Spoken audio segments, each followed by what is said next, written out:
Correct indeed. Hello, I'm Alexander Armstrong, and welcome to Alexander Armstrong's Big Ask. This is the show where my guests dig deep into the furthest layers of their knowledge in search of questions that will leave their fellow guests floundering like a junior minister on Newsnight.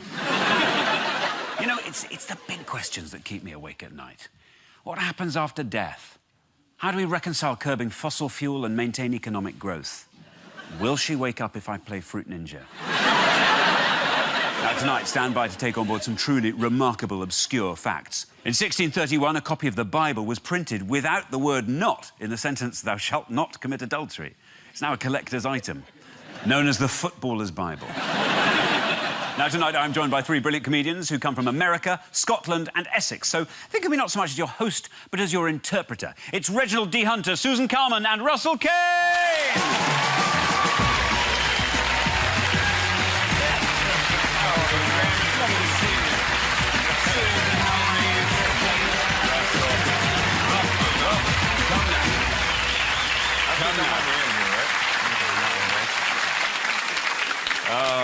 Russell, how are you?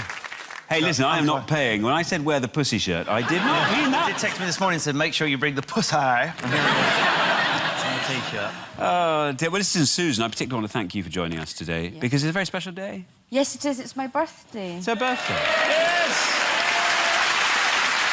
Oh. Of course, none of you should actually be here tonight. Susan, you're a lawyer by training. Reg, what about this? You went to drama school. Yes. You should be on the stage right now. I think you'll find I am. Oh? You came to drama school here in London? I did. I went to RADA. I remember when I first got there, they used to say, an American actor is like a jazz performer. He's improvisational. He brings something wonderful and different to a performance each night. But a British actor is reliable. Russell, you are an acclaimed novelist.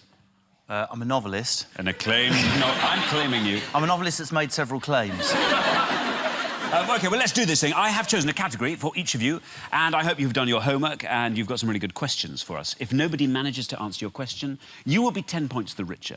If somebody manages to answer your question, they get 5 points, you get nothing. Reg, you're going to go first, and your subject you'll be pleased to hear, slightly obviously, I apologise, fruit and veg. There we are, yes, fruit and veg. The big two of the major food groups, the others being crisp and sausage. So, Reg, what question do you have for Susan and Russ? Well, Alex, my question is this. Russell, Susie, what punishment did the Holy Roman Emperor Frederick Barbarossa impose on the Milanese people involving figs? Barbarossa. You're baffled, aren't you? 12th century Emperor Frederick Barbarossa punished the Italians who captured his wife. How were figs involved? Write down your answers. I can feel these points coming now. Figs arrived in Scotland, Susan? So I'll say that. Fruit and veg arrived in Scotland, Susan? I've seen it in the speciality section of the film. OK, well, here is a picture of Barbarossa. We can just see him here. Beautiful armour. Really brings out his eyes, doesn't it? Reg, you asked the question. 12th century Emperor Frederick Barbarossa punished the Italians who captured his wife. How was a fig involved? Russell. I've forced them to eat only figs, inducing squitters.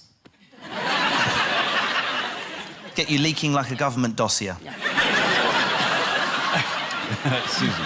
I've said eat them because I think they're foul, I think they're disgusting, or, because they're odd, put them in their shoes. Reg, it's over to you. Anyone going to get any points apart from you here? No, man, I think all of them come to me this time. It was very colourful answers.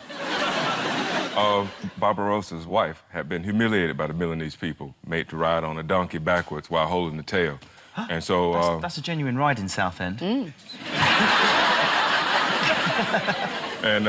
he was kind of mad about that. And so when the people who wanted to live, he gave them a choice.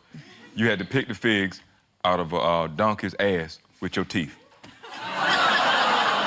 All because made his wife mad. Wow. Well, a punishment for the Milanese. Yeah. Bit of a treat for the donkey.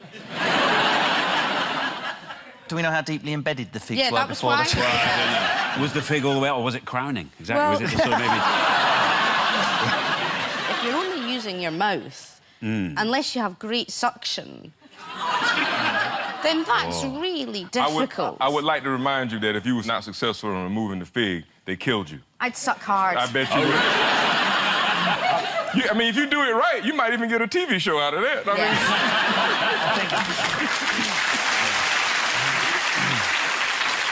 So, Reg, your question was, what was Barbarossa's cruel punishment for the Milanese that involved a fig? And the answer was the old fig up the donkey's bum trick. So, very well done to you. Nobody got it. 10 points. Reginald D. Hunter. There you go. Now, Russell, you strike me, and always have done, as a pretty rock and roll kind of a guy. Bearing that in mind, the topic I have chosen for you is Puritans. Those 17th century joy-hating buckle lovers, there they are. Now, Russell, what is your question going to be on the subject of Puritans? My question is this, guys.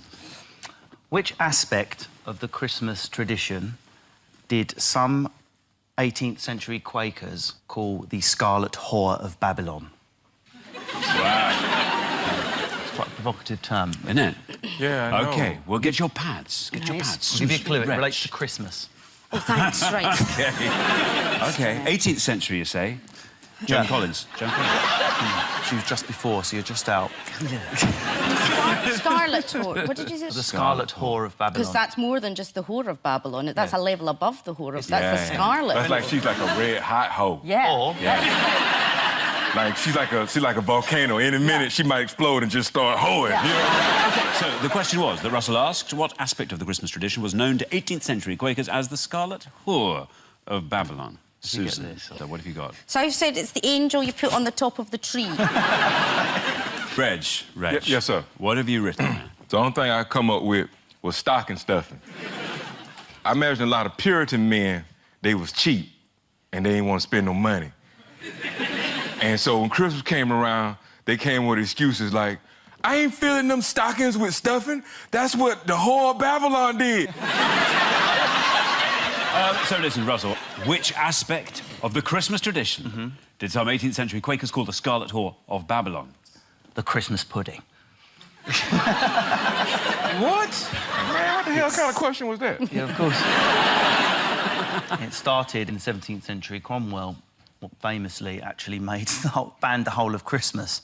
And then afterwards, when everything was restored, including Christmas, the Quakers still hated one aspect of it and felt it was so rich, so over the top, induced so many emotions and passionate appraisals that it must be the Scarlet Whore of Babylon, and that was the Christmas pudding. Christmas pudding? Full of raisin sluts. You can't use a pudding for sexual gratification. Yeah.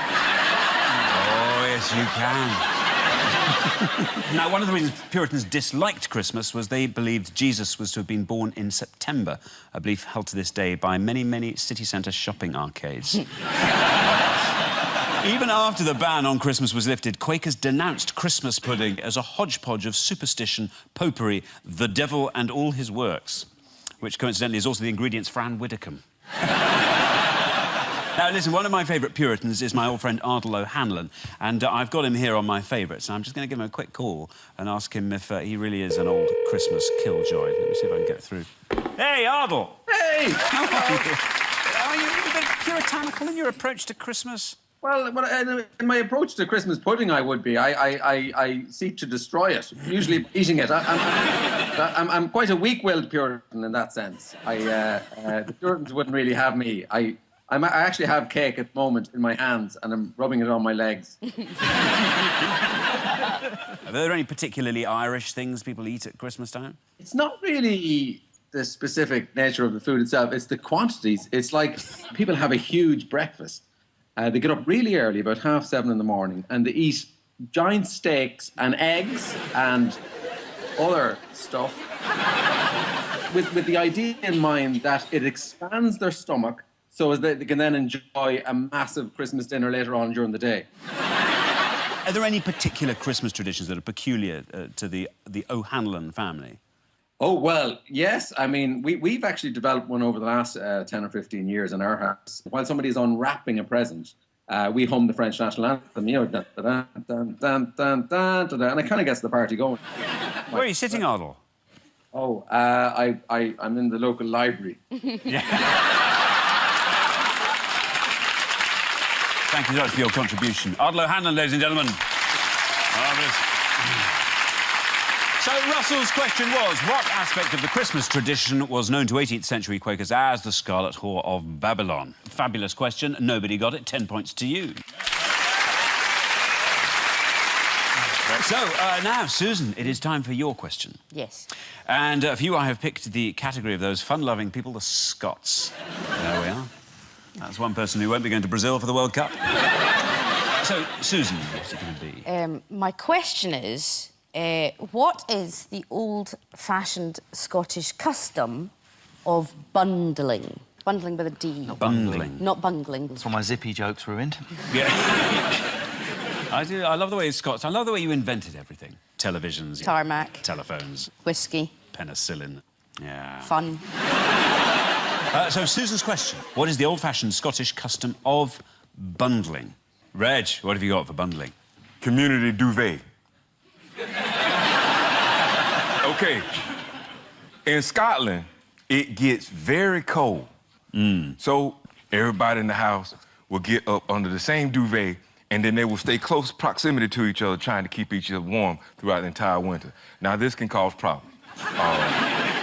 Somebody end up pregnant, but don't nobody know how they end up pregnant, but they all be bundled up together.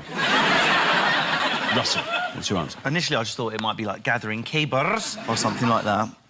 And then I wondered if it might be a type of food, given the Scottish like to eat.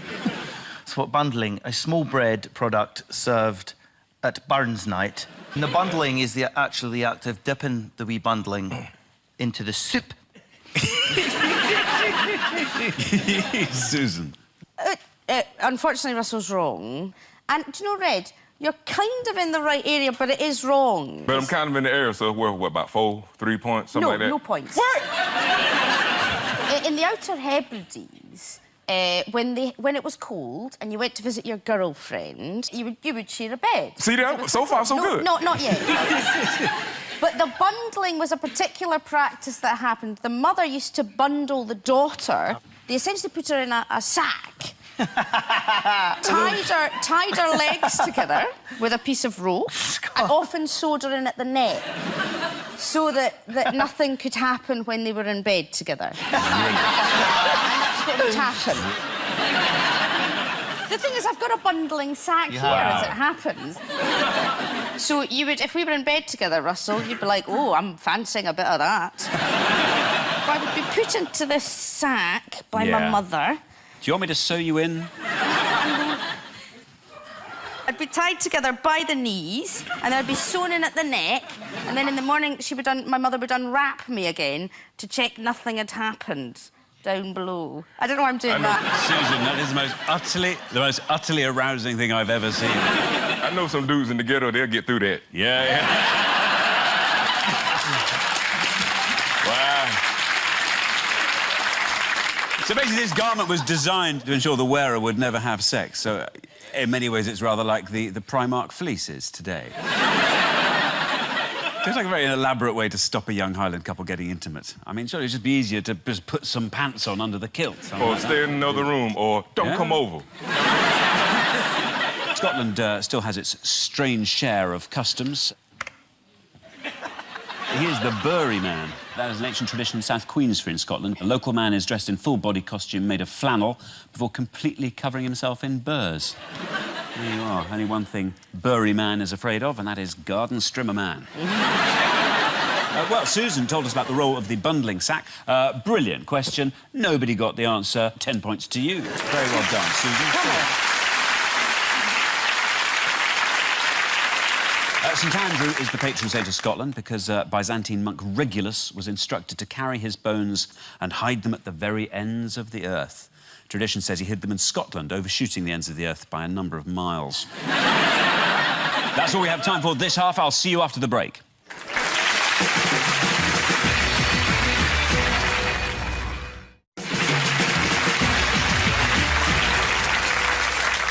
Welcome back. Astronomers have discovered a planet twice the size of our own, made largely out of diamonds. If he ever finds out where it is, it's going straight on Elton John's Christmas tree. Italian collector Amatore Bolzoni has been collecting condoms 30 years and has over 2,077, an archive rivalled only by the pool filter at Silvio Berlusconi's mansion. Susan, because it's your birthday. Yeah. We have actually got a present for you. Have you? Yeah, we have, because you love your cats. I do love my cats. Listen, more here than we are. life itself. Here we are. We have this. This has come from Japan. And this is yours. What you have to do is pop it on your head there. Now, this little sensor has to rest on your forehead. OK. I'm going to adorn you with it, if I may. That's fine. OK, there you are. Is that fitting nicely? Yeah, it's fine. Make sure that's on your forehead. Is it connected to my cats at home? Yes. I'm just gonna muss your hair up a bit more if I can. Right. There we are. And this, not at all painfully, clips onto your ear like that. Now, this is going to read your mind. It's going to read your brain waves and tell us. Now, somewhere here, I've got a. You can sit down now. Sorry, I don't want to make you. If Susan starts digging, I'm going to run. OK, there we are. Still calibrating, working out exactly what's going on in the Kalman brain. Oh, you are high relaxation. Nothing? Oh, no! Oh, yeah. That's extraordinary. There you go. Oh, now it says you're fickle. OK, wait a minute. I'm thinking of something. Oh. I was thinking about Cheryl Cole. Wow. That's wonderful, isn't it? I'm going to wear that all the time now. Brilliant. Oh, happy birthday. There we are. Now, it's at this point of the show that I like to reach into the Armstrong collection of treasured objects. And I have stumbled across an object that will not only amaze my guests, but also, I hope, inspire them to come up with a question. Oh, look at this. There we are. You have to guess what you think this might be.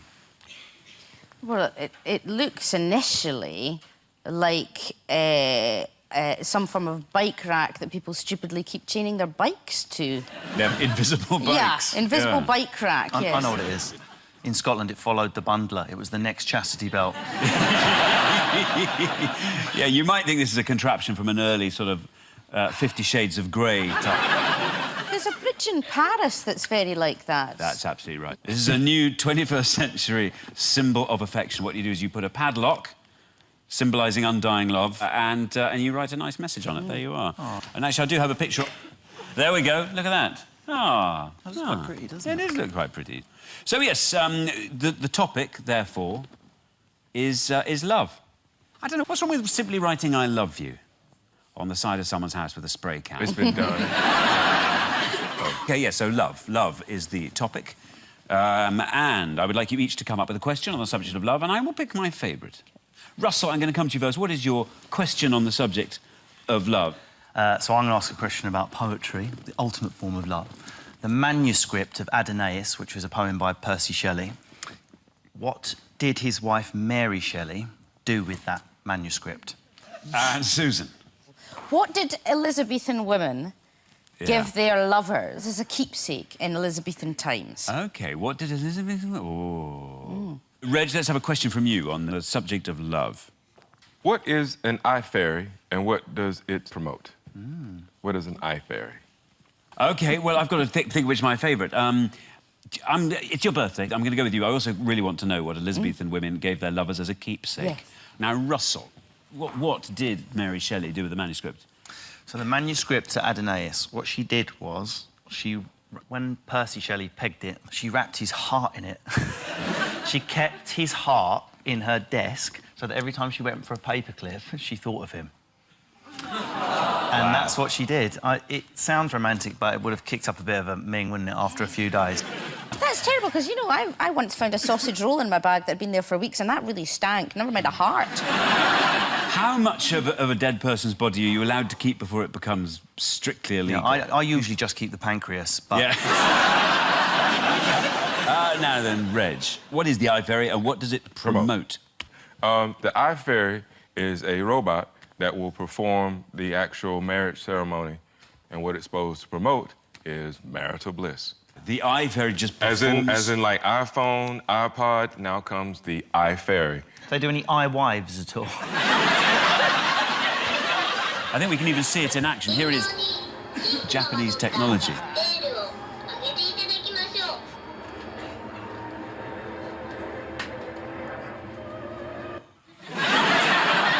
It does look like he's just about to go... OK, so two very different questions about love, but Susan's question is the one I want to have the answers to. OK, what did Elizabethan... women give their lovers as a keepsake when they were apart? OK, Russell. I'm thinking it's not going to be something like flowers or something romantic. I wondered if it might be some sort of unromantic food stuff that we would never give to someone. So I've gone with onions.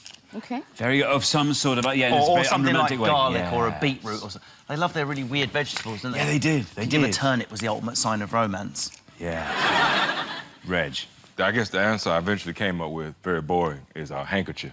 I'm sorry. An onion. We have a handkerchief. Yeah. What is, in fact, the answer. Well, Russell's closest, but it's not correct, sadly.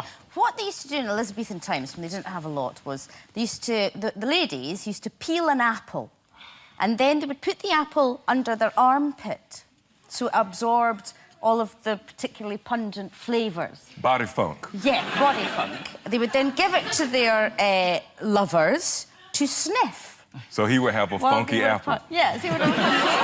That's not the name of an album, doesn't it? Funky apple. Yeah, no, love's never given me a sweaty apple. It's given me sweaty plums. That'd be lovely if I said, you know, Russell, Reg, bought you a present. It's been under my arms. This is an apple marinated in me. Have that.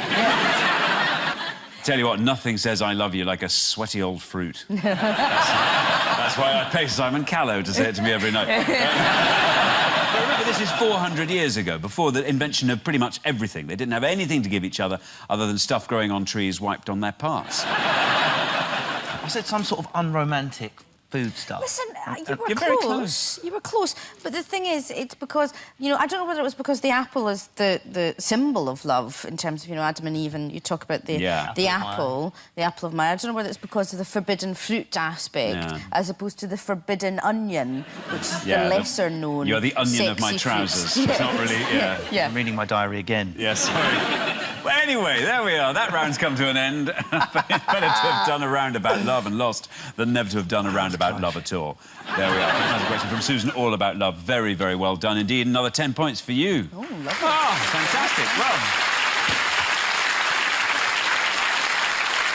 OK, well, time now for our next round, which I like to call the round in which you pose inappropriate questions to JPEGs of famous faces. We've trademarked that name, so don't try ripping it off. OK, so let's start with finger licker Nigella Lawson. I'd like to ask her if, because she has sex noises for food, whether she makes food noises when she's having sex. So, at the moment of orgasm, she goes, "That really is delicious." that really is enough for 2 portions. I'd like to ask Nigella. She seems to make even the smallest movement quite sexual. And for someone like myself who's not particularly good, I know it's a surprise, I'd like to ask her if she has any tips for... You're making a cup of tea, you're quite hungover, you're eating a bit of pakora from the night before, because that's what I have in my house, Nigella. How do I make that movement of carrying the cup of tea back to the bedroom sexy? Because at the moment I just kind of sway like I'm about to vomit. OK, next up, inoffensive pop straw, Kylie Minogue. I'd like to ask Kylie Minogue. I often get mistaken for her. Does that happen to her a lot? OK, and next up, digital billionaire Bill Gates. He's so wealthy, I'd just like to ask him how much he thinks a frozen chicken costs in Lidl. OK, next up, Pound Shop Braveheart Alex Salmond. I would like to ask him, is he as affable and attentive as he seems to be in this photograph? I'd like to ask him if he'd like us to make it easier by the English having a vote about whether we should divorce the Scottish in 2013. I don't know how many English people just for a laugh will go, "Yeah, sod off. All right." The Bury Man and Alex Salmond are both from the same place. What is it about West Lothian that produces such bizarre eccentrics? Yes. Yeah. Mic'd up. Are you looking forward to an independent Scotland? No, absolutely not. You don't mind us that much. I don't think the English are a problem. It's funny when they come to Scotland and we let them loose like the Running Man. I mean, that's just fun. So, Russell, an independent Scotland? We will not break up the union. Well, the re-emergence of the monarchy and their popularity in the last few years, I'm bang up for that. Now that you've got K-Midi and P-Midi and all that, the monarchy feels like fun again. It's almost ironic to like the King and Queen now, isn't it? Hey, they're a bit silly and they're not relevant to me, but I'm kind of with that, random. Now, Russell, you once said you found Scottish women very difficult. I do. Difficult to pull if I'm trying to flirt with Scottish girls. They tend to be a bit more wised up to my pathetic Essex patter. Do you want to try something on me? Get the feeling it might not work. See, in my experience, Scottish women don't handle being needy very well. Like, they might have a moment where they're needy with you, and then they get mad at themselves. The fuck, I was being needy. Don't you ever tell me I was being needy again. I am told that if you are successful at the end of the mating, the Scottish woman does twist your head off. I don't know if that's true. Well, she could use your hair as a sporran. Yeah, exactly. Finally, swarthy cheat, Cristiano Ronaldo. How does it feel to be more feminine than I am? Let's be honest, though, Susie, you could ask a lot of dudes that, though, couldn't you?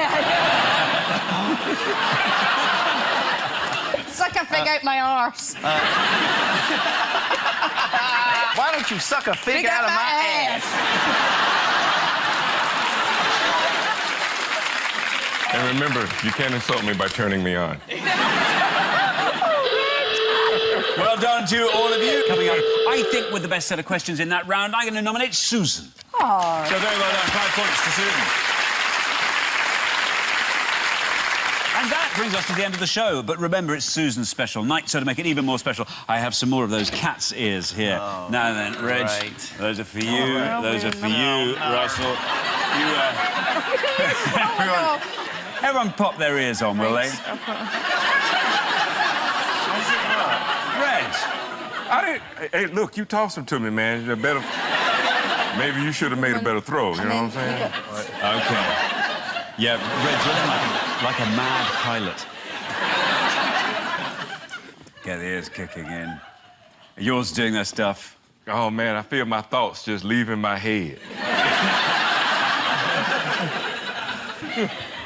How come my ears don't flop around, man? Have you switched yours on? Think of something that makes you angry now. Oh, look at him. Oh, God, that's quite the reaction. They'd run out of hummus in Asda. I was just remembering back to... Anything, Reg? Anything happening? I'm thinking about Mitt Romney. I'm thinking about...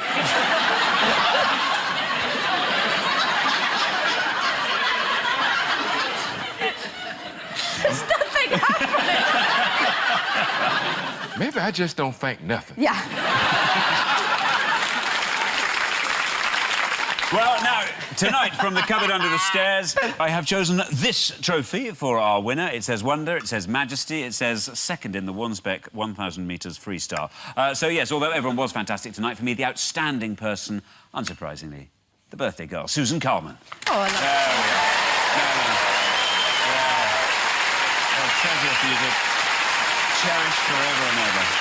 Absolutely marvellous. Marvellous.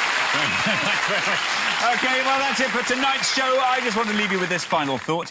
Did you know that 12% of people dream in black and white? That's fairly normal, though if you dream in black and white with subtitles, you may be a bit of a ponce.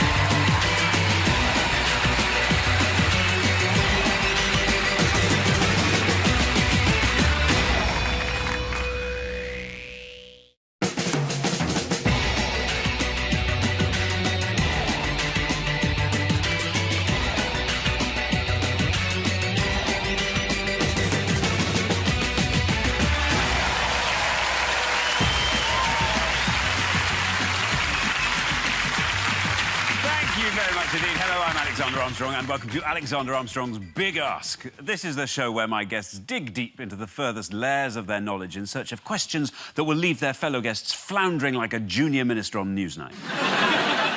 You know, it's the big questions that keep me awake at night. What happens after death? How do we reconcile curbing fossil fuel and maintain economic growth? Will she wake up if I play Fruit Ninja? Now, tonight, stand by to take on board some truly remarkable, obscure facts. In 1631, a copy of the Bible was printed without the word not in the sentence, "Thou shalt not commit adultery." It's now a collector's item, known as the Footballer's Bible. Now, tonight, I'm joined by three brilliant comedians who come from America, Scotland and Essex. So think of me not so much as your host, but as your interpreter. It's Reginald D. Hunter, Susan Carman and Russell Kane!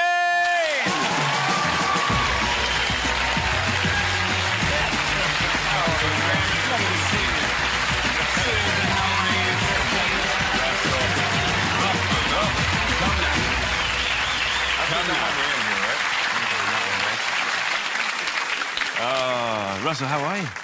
Hey, listen, I am not paying. When I said wear the pussy shirt, I did not mean that. You did text me this morning and said, make sure you bring the pussy. And here it is. It's on the T-shirt. Oh, dear. Well, this is Susan. I particularly want to thank you for joining us today, because it's a very special day. Yes, it is. It's my birthday. It's her birthday. Yes! Oh. So none of you should actually be here tonight. Susan, you're a lawyer by training.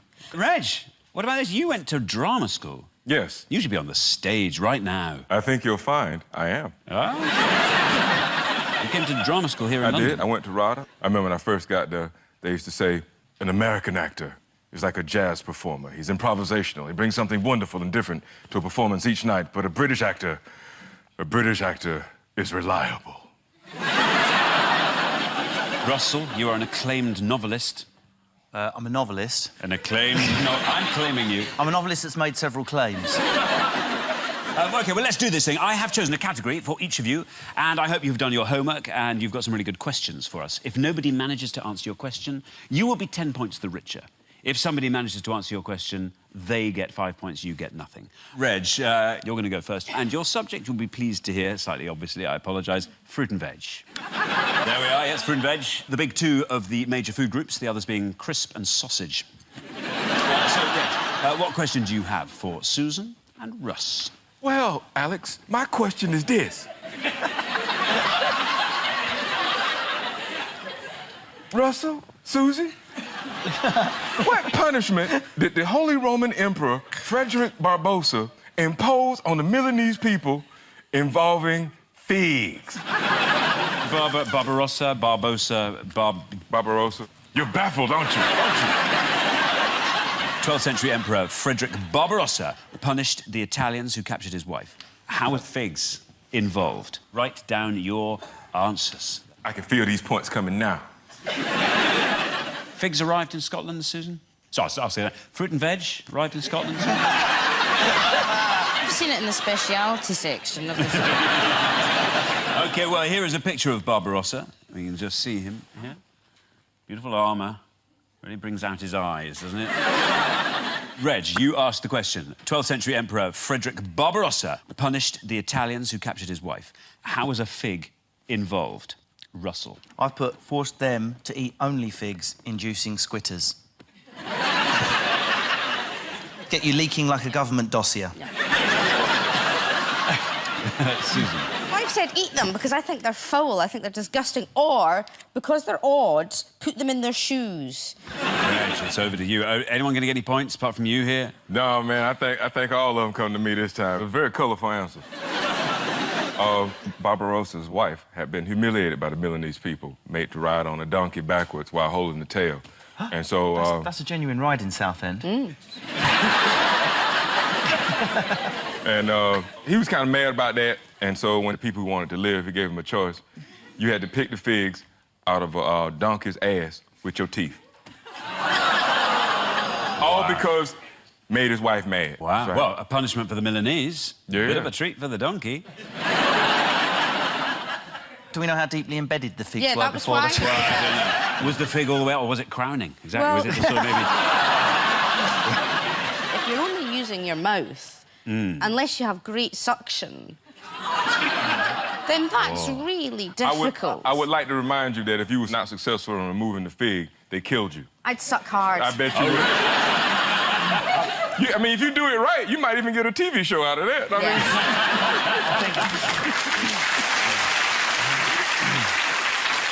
So, Reg, your question was, what was Barbarossa's cruel punishment for the Milanese that involved a fig? And the answer was the old fig up the donkey's bum trick. So, very well done to you. Nobody got it. 10 points. Reginald D. Hunter.